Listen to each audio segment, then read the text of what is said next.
Besides, oh, you want it full screen, right? Because you dragged to the edge? The Zhezh? Okay. Tomorrow's tomato today. That's your slogan? No, it's your slogan. Oh. Alright. You provide support.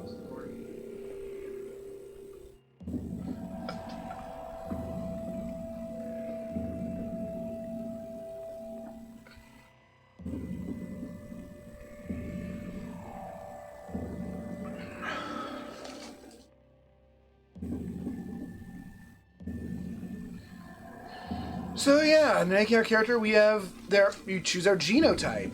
There are only two, mutants and not mutants. Well, then that means that Shin's gonna choose mutants because. No, I think there should at least be a group effort for the first one. Mutants get a bit lower starting stats, but they get mutations. True Kid, as they're called, have better stats, can get you cybernetics they find, which I find to be not quite as remarkable as mutations, for balance reasons. They get more skill points, they start with better equipment, they have the ability to rebuke robots, I don't know what that does, and the Pudus Templar does not hate them, because they're genetic purists. Obviously, you're gonna choose mutants. I mean, that's my preference, yeah. These are D&D stats with different names, mostly.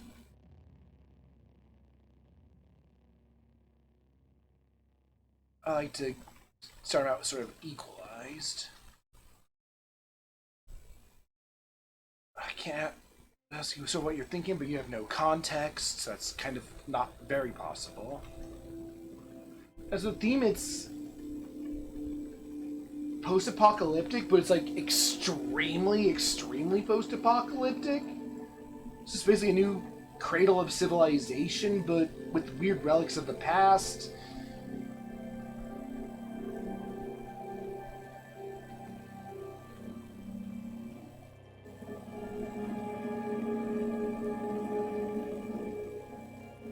God, I'm indecisive. Okay.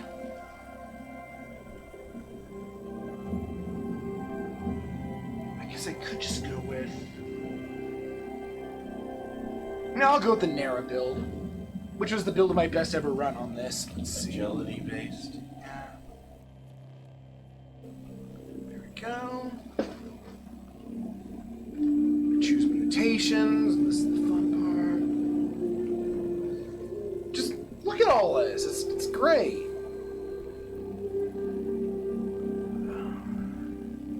Triple jointed, I don't know what that means, but it's good.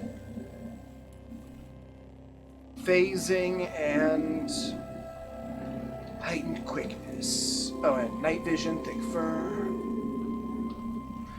Sadly, none of these really make the game crazy and weirder, but it's good foundation. Arcanaut.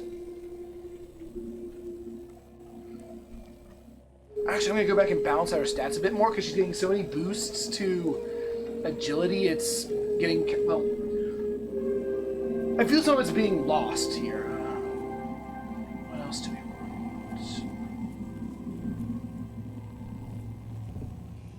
want? What can you do?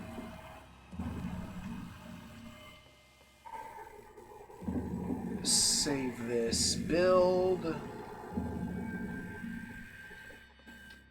Nara build. And we can choose to start in either a procedurally generated random village or the one that isn't. For the first run on this stream, we're going to choose that one. What is your name? Alright, so we'll go with, I guess I'll go with Nara.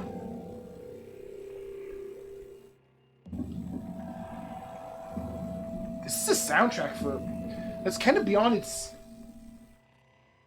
visual display, you know? We're saying the audio and the visual are kind of in different leagues, you know?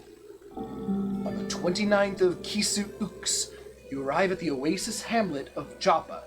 This is strongly implied to be in the Jerusalem area. just post everything. Along the far rim of Mulchrai, the Great Salt Desert. All around you, moisture farmers tend to groves of vine stalk of Viridian water vine. There are huts from rock salt and brine stalk. On the horizon, Cud's jungles strangle chrome steeples and rusted archways to the earth. Further and beyond, the fabled Spindle rises above the fray and pierces the cloud-ribboned skies. It's a bit poetic. So yeah, we're the one that's moving. We'll talk to the people and get quest. Live and drink friend, may find shade in Joppa. What can you tell me about Joppa? Be wise to speak with the elder. I'm not telling you, basically. I'm in search of work. Some critters are eating our water vine. Ugly little thing. Pale white, 8 legs, an ear-splitting whine. I notice a bit of red dirt in the water vine pool. Same we find at the cave of Red Rock. Travel there and kill as many as you can. Bring back the corpse of one. You will be rewarded. Sauce. So basically it's kill rats, but we don't know what they are. But they're rats. Yes. I'm going to look at this quest giver, and we'll be able to see a bit of his history. There are factions, and certain major characters will have faction relations, and sometimes it's stupid.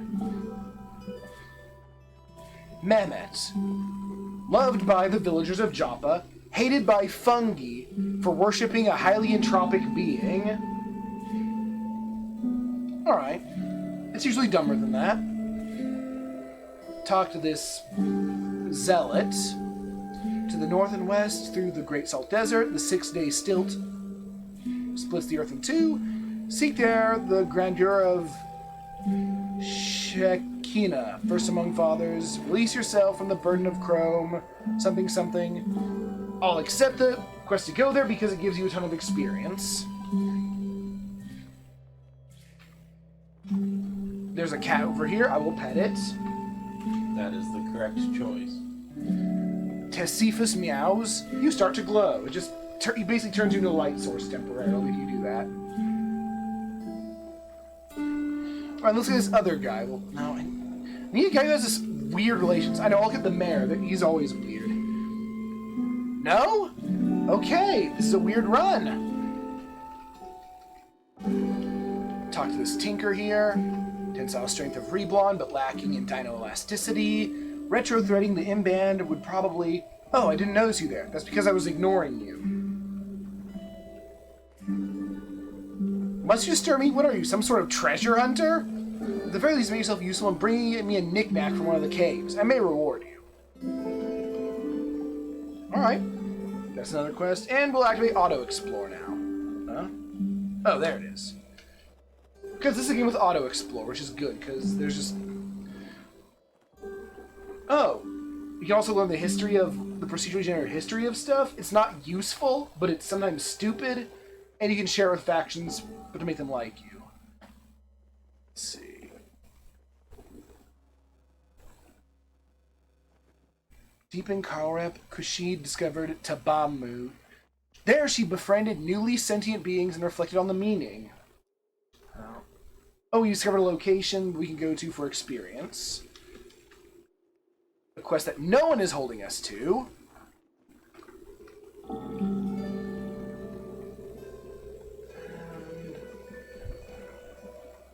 Oh, whoop. That was... Wow, glowing from petting a cat does not last very long.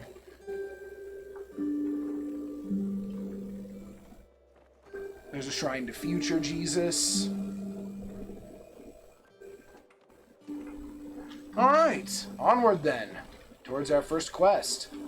Oh, what did we start with? Air equipment slightly randomized as an Arconaut. Just going to de-equip that torch because we have night vision. It's not very good, but it means we can dual wield from the start. Oh, we start with a stun gas grenade. That is a knick-knack we can give for that quest where we have to find a knick-knack. I found it! Here. Oh, we also start with 2 stun grenades, a poison grenade, and a high explosive grenade. Arcanauts start with random stuff. Here I have the stun grenades. It appears you may be useful after all. Now go fetch me another trinket. So we got the quest, fetch Argive another knickknack. Sounds really, really thrilling. We leveled up. Yeah. Good. Quite impressive, treasure hunter. Maybe you're fit to poke around my workshop here. I've been wanting another apprentice. So unfortunate what happened to Scref, with all the disembowelment and all. Take a seat there. Now let me explain. I'm on the cusp of a grand discovery. When I'm done assembling the weird wire conduit, you'll be able to speak to anyone from here to Caiaphas. First, I'm going to need some copper wire, as much as you can find, at least 200 feet. Is that a lot? That sounds like a lot of wire. How much wire? 200 feet. That's about a spool of wire. Oh, you're right.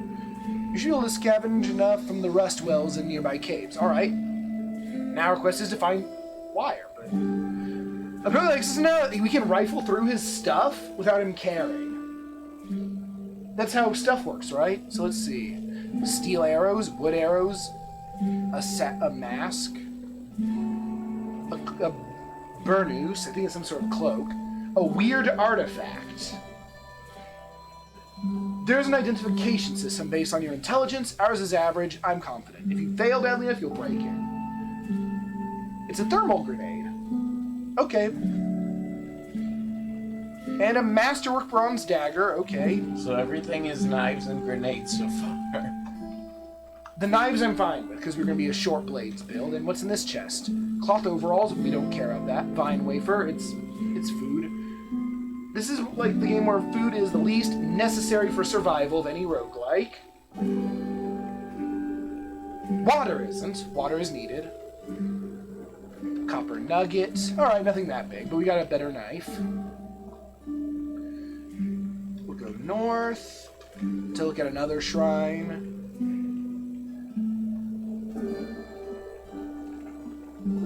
Don't auto-explore that way. Go over there to the thingy. No, you need to look at it. Don't just walk past it. Or do we already know this information about future Jesus? Oh, no, it's some other guy. Oh, it's about a location that we found out in the previous place. So, we can get wire, we can figure out what's eating the water vine, or we can go off and die somewhere. So let's check out the first place we saw. We are now outside of the town limit, so hostiles can appear. Let's see. This follows the Elona and Adom stat values of armor value and dodge value. Why is our armor at 0? We're wearing a pocketed vest, that's why. I'm going to go back to the Tinker and take his overalls, because they have a bit of armor of 1 at least. So I need your overalls. I'm your apprentice after all. I can have your overalls. But my dodge value is already very good because reasons. Oh yeah. We can level up mutations, which is great. Leveling up phasing, which lets us just turn incorporeal. We'll just increase its duration, which isn't that important. Increasing triple jointed increases our agility. Heightened quickness increases our speed, which is our quickness, which is just how often we move. I'm going to be going all in on triple jointed. What the heck does triple jointed even mean, though?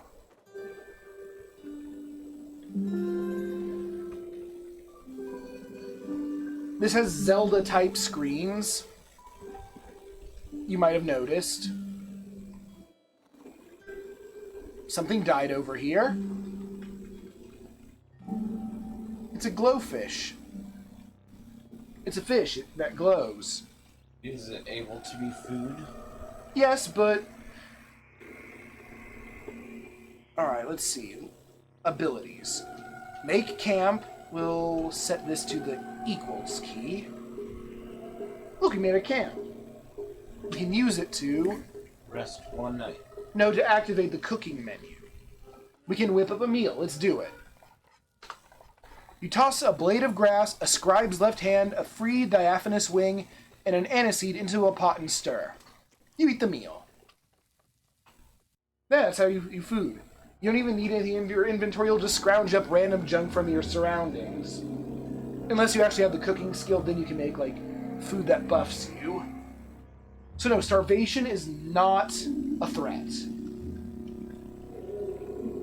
Dehydration is. Water is your currency, actually. Because apparently, like, most of the water in this world is salty and it's not good for drinking. So fresh water is just, it's money. I have never died of dehydration, so... I have been poor, though. Just not that poor. Alright. Here's some asphalt. Oh! Enemy? Oh, it's a crocodile. And it just got killed by a giant dragonfly, though, so whatever. Yes. Because I can totally imagine a giant dragonfly killing a crocodile. If that dragonfly Oh, the dragonfly was wounded. If that dragonfly were that large that it could kill a crocodile, the oxygen levels would be high enough that you'd be worried about fires all the time. Giant dragonfly is not hostile to us because it is part of the grazing hedonists faction, which is neutral to us. Actually, let's see what our starting factions are. Antelopes don't mind, apes don't mind, arachnids hate us. Baboons misunderstood spiders. Yeah. These are not random. They're pretty much always the same, unless you build it here. Baboons dislike us, but not enough to attack us because we chose the thick fur mutation, which they like. Beetles don't mind us. These don't. Bears dislike us. Birds are neutral. Cannibals hate us. Or do they like us, just in a way we don't want? Cats dislike us, which is sad. It's just that cat in the starting village is an exception. You're not, or you are a mutant, so that one is what it is. The Children of Mammoth, no, that's they're like a crazed blood cult. They're just violent. Crabs don't like us. Cragmensch don't like us. I don't know if they are, though. Dogs like us. It's because dogs are great. I think dogs are the only faction that is guaranteed to start liking you. Which means dogs favor you. Aggressive ones won't attack you. Dogs will usually let you pet them. You are welcome in their holy places. Dogs are interested in trading secrets about the location of humanoid settlements. They're also interested in hearing gossip that's about them. Horses don't care. Is that like a who's a good boy, you're a good boy? Maybe. I think they like humanoid settlements because dogs are domestic. No, the hearing Gossip about them? I don't know. But that is actually relevant in what sorts of secrets that you'll get wrapped for. Dogs aren't a particularly noteworthy faction that, well, they're never hostile to you from the start, and they generally aren't that strong. Horses just are neutral. But they are wonderful. Fish don't like us. But apparently glowfish are an exception? I don't know. Flowers are neutral to us. Frogs don't like us. Fungi are neutral. Goat folk are just jerks. Grazing hedonists like us a tiny bit. They don't care about us. Aggressive ones will attack, and we're not welcome in their holy places. You're not allowed to visit the holy place of the dragon. Highly entropic beings are neutral to us, but there are currently none of them in the game. Insects don't like us. How do you know there are none in the game? Is it an event? I've just heard it before that there are no... Oh wait, there are. But they require you to take the evil twin drawback, which means your evil twin from another dimension will sometimes try to kill you. They are a highly entropic being, but they are hostile to you no matter what, so it doesn't matter. Let's see. These are various factions. Mollusks really don't like us, which is unfortunate. The Mopango, they kind of like us a little bit. They're basically pangolin people. Wait, why is the mollusks one unfortunate? There is a special thing you can get mid-game that requires befriending a mollusk, which is pretty hard to do. Mysterious strangers don't care. Newly sentient beings don't care about us, but they're probably a lot more horrified by realization that life is what it is. Oozes don't like us at all. Pariahs don't care. The Puttus Templar hate us because we are a mutant. If you're not, they'll slightly dislike you, but not much. Robots don't like us, which is bad because there are a lot of powerful robots. This is probably the most important faction to get on good terms with because of that. Roots don't like us. But plants are neutral to you? Flowers are. Not roots, flowers are. Succulents are also neutral. Snapjaws are basically hyena men. They don't like us. Swine don't like us. Tortoises don't care. Trees don't like us. Plants are just not nice. Unshelled reptiles don't like us, but shelled ones are fine. Urchins don't like us. Vines don't like us. Worms don't, and winged mammals are neutral. Those are the starting factions. And we're probably going to see our first instance of this right now. Baboons! Normally, if I see baboons here, I run away and do another quest because they throw rocks at you. Which is really bad when you're like level 1 or 2. But since we have thick fur, they'll tolerate us. We can even talk to them. Pound's chest. He has nothing to say.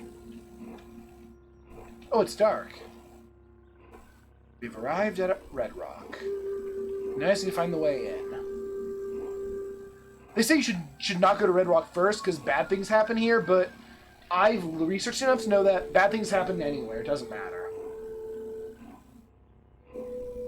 Just get over it and fight smart. I think I've learned a lot. I've gotten a lot better at roguelike tactics from playing this game. I don't know why. That's a Snapjaw. This is our first actual enemy. Tussocks of fur, dressed skin stretched over taut muscle. Upright he stands, but he looks ready to drop onto fours. His snout snarls and his ears twitch. He barks, and his hyena tribesmen answer. He counts as hostile and easy. Alright. He's at normal. Basically. That green bar is our hit points. Something bad happened to it. He died. Oh no, it's another one. He died. Let's see what they have. Their corpses weigh 120 pounds.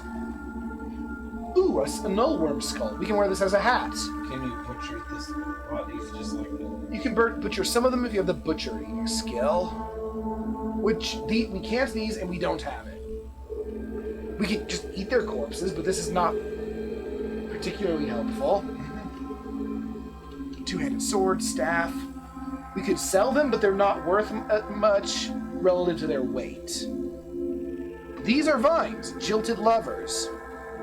It just shows I can't look at them because it just shows the shale they're clinging to instead, but they're jerks. Oh! There's a beetle. A beetle bum, sorry. I think it's also a grazing hedonist.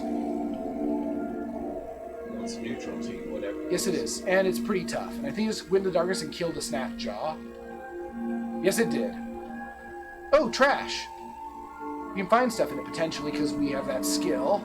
Hedonists like to kill things that are hostile to you. Leather armor, yes please. Iron dagger, yes please. Are you going to equip them or Yes, I just equipped them from that menu.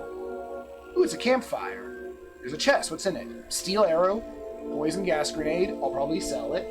Because if you use it, it's gone. Bandage, hand axe, don't want. Trash, nothing. hand axe really heavy? It's a little heavy and it's worth very little. Typically the only weapons I'll pick up are either really weird stuff or daggers, because those don't weigh much.